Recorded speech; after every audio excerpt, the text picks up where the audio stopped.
Hi guys, this is Wave 618. So it's the 4th of March 2018. It's currently 3 p.m. GMT. Okay, so first of all, I just want to say a big thank you to all my subscribers and followers on Twitter and any other social platforms. After my last video, I got a huge amount of extra support from you guys. I just want to say that every time I see someone liking, subscribing, and in particular sharing, it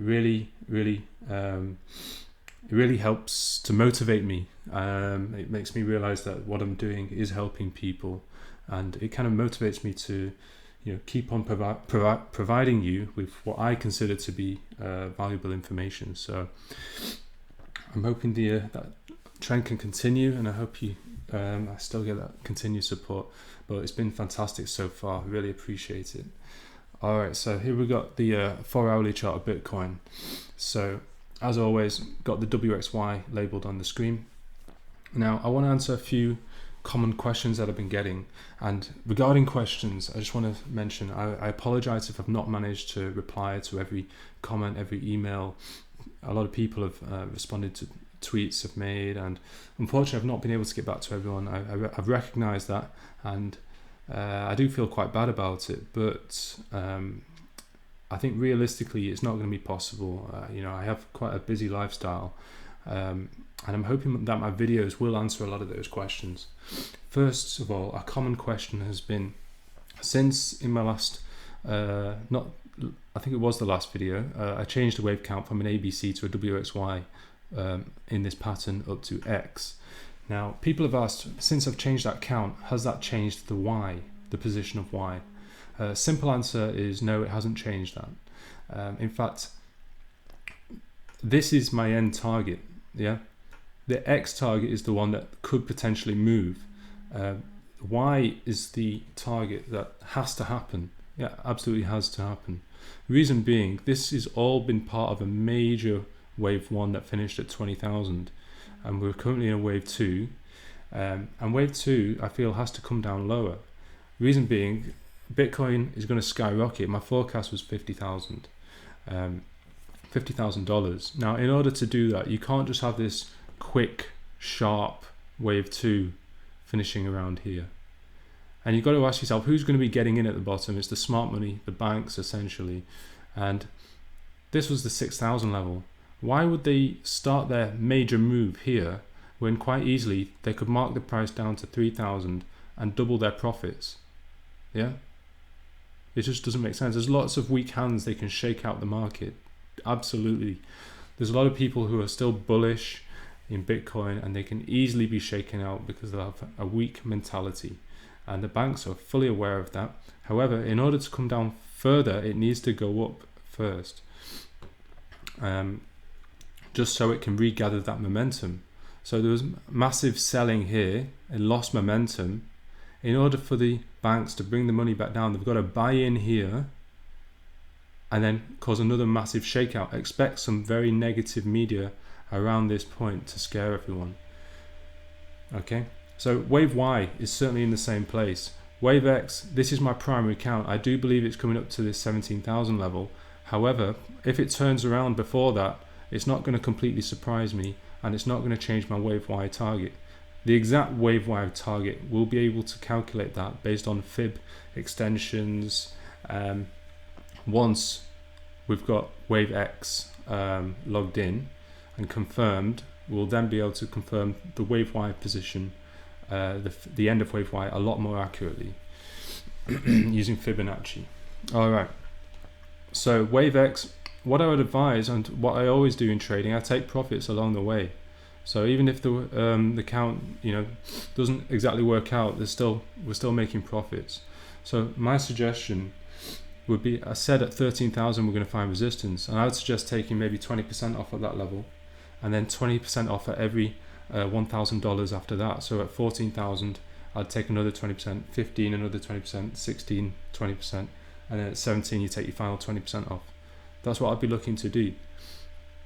Obviously it works out a lot better if you manage to get in at the bottom, and then these if you had a large position, then the 20% you take off is a considerable profit. It all depends on where you get in trading. So But that's what I'd suggest. That's the most, the safest and most profitable way to trade this. But what makes sense to me is this end target here. Yeah, I've explained that in my previous videos. One other projection that I didn't fully explain to further confirm this level around 17,000. Look at where Bitcoin is at the moment. So we broke this major trend line coming down. It's broken that. Yeah, that's quite convincing. Now, why has it found resistance here? Reason being, it's at the neckline. Yeah, the neckline of an inverse head and shoulders. For those of you who aren't that familiar with the head and shoulders, just going to draw it on quickly. So left shoulder, left neckline, head, start of right neckline, right shoulder. We're just finishing the right shoulder, yeah? And this is your neckline. So just draw that up there. Okay, we're just breaking that. Once it breaks it, we're going to see price moving a lot quicker, yeah? Up until this 13,000, which is where I expect it to find some resistance. Alright, so that's your neckline. Let me just delete the head and shoulders. Alright, so we've still got the neckline drawn on there. That's where we found resistance. Expect it to consolidate a little bit below this line before it breaks out. As I mentioned, whenever a major trend line is going to be broken, you have to have consolidation before it. I know it's frustrating and people are impatient, get very frustrated with it, but that's trading. We've just got to sit it out and trust that the trade will work. Okay, so an inverse head and shoulders. Now, how do we project the breakout from the inverse head and shoulders? Now, typically, if we draw, the way it's done is we draw a line from the head perpendicularly upwards to meet the neckline. Yeah. And then if we shift this line to the point at which the neckline is finally broken, which is going to be around here. Yeah. The end of that line is where the breakout target is. Now it's come to 17,700 roughly. Again, it's a ballpark target around this 17,000 level. So there's an additional piece of information that I didn't mention in my last video for why this is a reasonable target. Other reasons were this being an extension, a 1.382 extension of wave W. Yeah, you can see that there. And another reason was it was a fib retracement, I think around the 78.6. Yeah, 78.6 was just below this region. And it's quite a big retracement, 78.6, but I'm expecting a big retracement because people are going to feel very bullish at this point. It's going to trap a lot of bulls. So you can expect price to go quite far up. Just because once this line breaks, once this head and shoulder breaks, there's going to be a lot of momentum behind it. So I'm expecting quite a deep retracement. However, there will be people saying it's going to only retrace to the 61.8, which is at 14.3, and that's why I say make sure you're taking 20% of profits at each 1,000 it goes up, following from 13,000 onwards. That would be my suggestion. All right. So this is clearly my main target, and wave-wise certainly is still around here to answer those questions about if my target is still there for wave Y. So another common point that was made, and I want to address it, rather than addressing to everyone, responding to everyone individually, I just want to respond to it in this video. A lot of people said my comparison with 2014, perhaps shouldn't have been done because in 2014 there was a catastrophic event with Mt. Gox. Essentially, Mt. Gox was the main Bitcoin exchange, and that collapsed, and that's what caused the Bitcoin price to plunder. Now, this is a very, very interesting point, and I'm going to explain why it's going to happen again. Not exactly what happened last time, but what I'm saying is there's going to be significant bad news at this level. Now, the first thing you need to remember is, or the first thing you need to know is that there's a lot of market manipulation, and that involves manipulation of the media. The people we're dealing with here are not just some rich people. We're dealing with banks who are running, these are the most powerful people in the world, okay? And Bitcoin is the most trending market right now, so you can expect that the banks are involved. Now they have a lot of power, a lot of influence. They can control the media. Now, before I go into that a bit further, let's have a look at 2014. So if we scroll all the way across,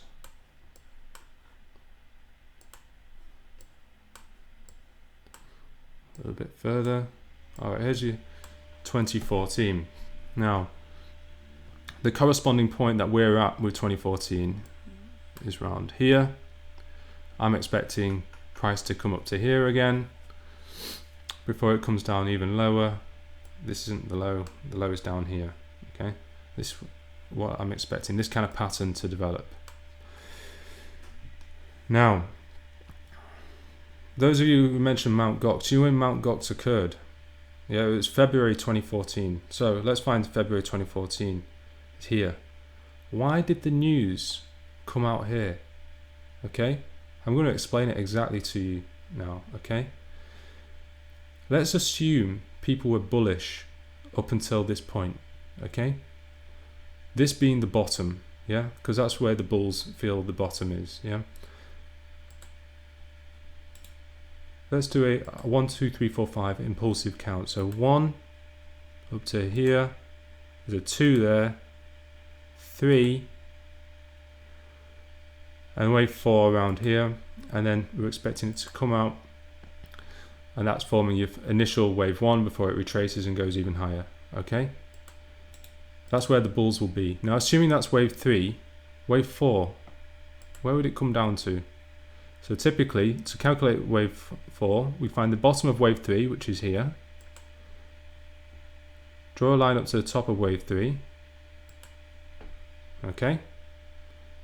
This level is the 50% retracement of wave 3.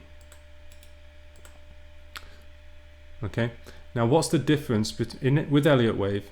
What's the difference between an impulse wave and an ABC correction? The only difference is how far this wave retraces. Now, if it's impulsive, it won't. Wave 4 will not cross wave 1. Okay? Once wave 4 crosses wave 1, the impulsive wave is invalidated. The move is over. Okay? Now, what I'm saying about Mt. Gox, it came out at this time. Why? February, this is February 2014. Why did the news come out now? Yeah, the negative news. The reason being, it took price down here and wave 4 crossed wave 1. Alright? This is no coincidence. The timing of this is not coincidental. Yeah? This invalidated the bullish move, which meant that it could only, this was not the bottom. Basically, that move where wave 4 overlaps wave 1 means that this is not the bottom, and it means that this has to be corrective, which means this wave 5 is not going to happen. You're not going to get price going above here. Yeah, that's the significance of the timing of the news. I'm sorry, I fail to accept that this is coincidence. Yeah, I completely fail to accept that the Bitcoin exchange went bankrupt coincidentally at this level. Yeah, I just refuse to accept that. I mean, you can think otherwise, you can call me a conspiracy theorist or whatever. I think it's way too coincidental. And another point I want to make here is, this is why who controls the trading game. Essentially, it is a game.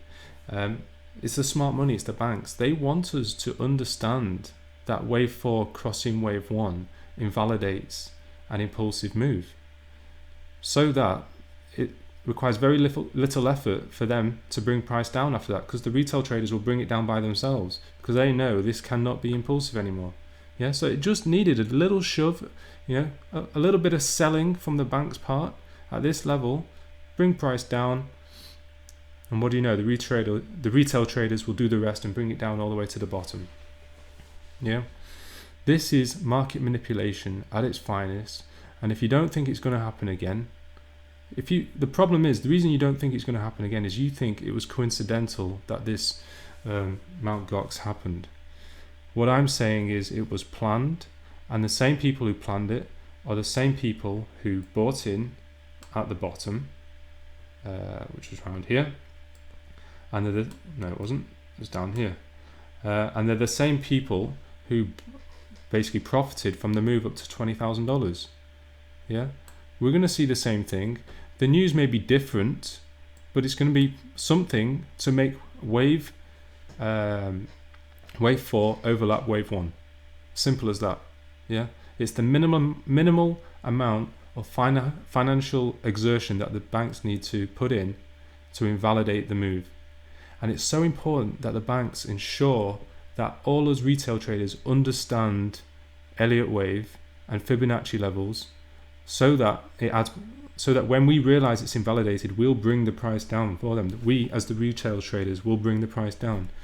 You know, if people didn't follow Elliott wave, then the move may still have a chance of going higher. The fact that people follow Elliott wave is the reason that the banks know that bringing the price down slightly over wave 1 was enough to collapse the whole of Bitcoin. Yeah, bringing that down even lower so they have nice prices to buy in at before the big move. Okay, simple as that. This is a dirty game, okay, and Bitcoin is a very corrupt market. Where there's money, there is corruption, and you can bet that Bitcoin is absolutely full of it. Yeah, that's the sad reality, I'm afraid. So this was planned, and the people who brought it down are the people who bought in low. We're going to see some negative media. It could be anything, you know, big hacking scandal, whatever, enough to scare people out, bring price down, and retail traders will do the rest. Have you ever asked yourself the question, why do we have exposure to all these trading platforms? It's essentially, TradingView is the trading platform that I use. Look at, there's so much information on TradingView. Look how accurate all the data is, all the indicators, all at the click of a button. It's all available. All these fib levels, someone's gone into all this effort to create that, and we can use it for free. Yeah. People think, oh yeah, they're just giving it us for free so we can pay for the premium version. I'm sorry, but this information is not just leaked out for no reason. It's there so that once the retail traders know that a bullish move has been invalidated, the retail traders will do the rest, meaning that the banks need to exert minimal effort to actually collapse the price of Bitcoin. Just needed that. That is all they had to do. Yeah, and we as retail traders did the rest. That's market manipulation at its finest. I hope that answers the question about Mt. Gox and whether it will happen again or not. Obviously we're not going to have another Mt. Gox, but there's going to be negative media when we get when the bulls feel that the wave 4 has finished, but in fact it's going to suddenly get brought down. Okay, so that answers that one. So if you ever need any way to explain to someone market manipulation, please just reference this video. This is a fine example right here. I've seen lots of examples in trading where you see media come out at these positions where wave 4 will overlap with wave 1, but this is a fine example, and there's a lot of people following Bitcoin right now, so I'm hoping you'll remember this example. It also shows you the power of Elliott wave. So not only does it show you the market manipulation that exists, but it also shows you how significant Elliott wave is and how valid it is. Yeah, if you ever had any doubts about it before, I hope this example demonstrates the importance of Elliott wave.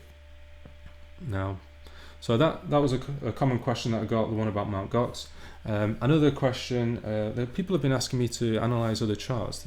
People seem to be very happy with my analysis, but we're hoping that I could further my analysis with other charts. Now, I do put a lot of time into my analysis before I make a video, so I am spending a lot of time looking at Bitcoin, and because of that, I mean, I did used to look at a lot of other markets, and I've kind of taken my eyes off other markets a little bit whilst I've been focusing on Bitcoin for you guys. But since people have been posting those requests, I have had a look at other things.